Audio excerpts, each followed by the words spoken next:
Welcome friends, রাজ্য সরকারি কর্মীদের জন্য কি ভালো খবর আসতে চলেছে? এরকমই একটি আপডেট আজকে মিডিয়ায় উঠে এসেছে, আপনাদের সঙ্গে শেয়ার করবো। অবশ্যই দেখে রাখুন, চ্যানেল নতুন হলে সাবস্ক্রাইব করুন, ভিডিওটি জনস্বার্থে বেশি বেশি করে শেয়ার করুন। দেখুন কি বলা আছে, কাল রাজ্য কর্মীদের পদোন্নতির সুযোগ বৃদ্ধির জন্য গঠিত কমিটির প্রথম বৈঠক।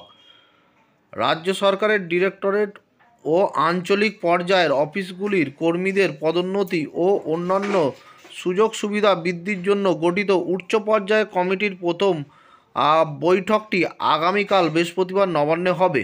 2023 সালের সেপ্টেম্বর মাসে অর্থমন্ত্রী চন্দ্রিমা ভট্টাচার্যের নেতৃত্বে এই বিশেষ কমিটি গঠন করে নবান্ন। শিক্ষামন্ত্রী পার্থ বসু কো চেয়ারম্যান হিসাবে কমিটিতে আছেন। বেশ কয়েকটি দপ্তরের সচিব এবং অন্যান্য আধিকারিক ও কর্মীদের প্রতিনিধিরা 10 সদস্যের কমিটিতে আছেন।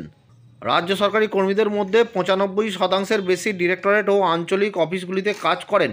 পাবলিক সার্ভিস কমিশনের একই পরীক্ষায় সফল হয়ে লোয়ার ডিভিশন অ্যাসিস্ট্যান্ট হিসাবে সাধারণ কর্মীরা সচিবালয় ও এই দুটি শ্রেণীর অফিসগুলিতে কর্মজীবন শুরু করেন। কিন্তু সচিবালয়ের এলডিরা পদোন্নতির মাধ্যমে যুগ্ম সচিব, অতিরিক্ত সচিবের মতন আধিকারিক হওয়ার সুযোগ পান। কিন্তু ডিরেক্টরেট ও আঞ্চলিক অফিসের কর্মীরা গোটা কর্মজীবনে বড়জোর 2টি বা 3টি পদোন্নতি পান।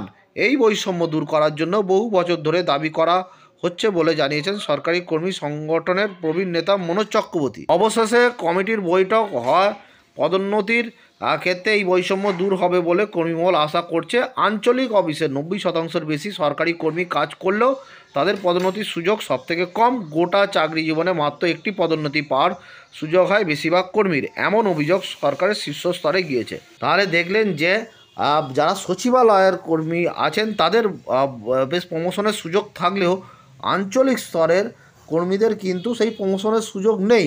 সেই জন্য কিন্তু আগেই কমিটি গঠন করা হয়েছিল এবং আগামীকাল যেটা বলা হচ্ছে কমিটির প্রথম বৈঠক, ফলে একটা আশার আলো জাগতেই পারে যে হাজার হাজার লক্ষ লক্ষ সরকারি কর্মীর পদোন্নতির সুযোগ একটা ভালো আসতে পারে, একটা আশাই করা যায়। তবে দেখা যাক যে কতদূর কী হয়। যখন এই সংক্রান্ত আপডেট আসবে আপনাদের সঙ্গে শেয়ার করব। ধন্যবাদ।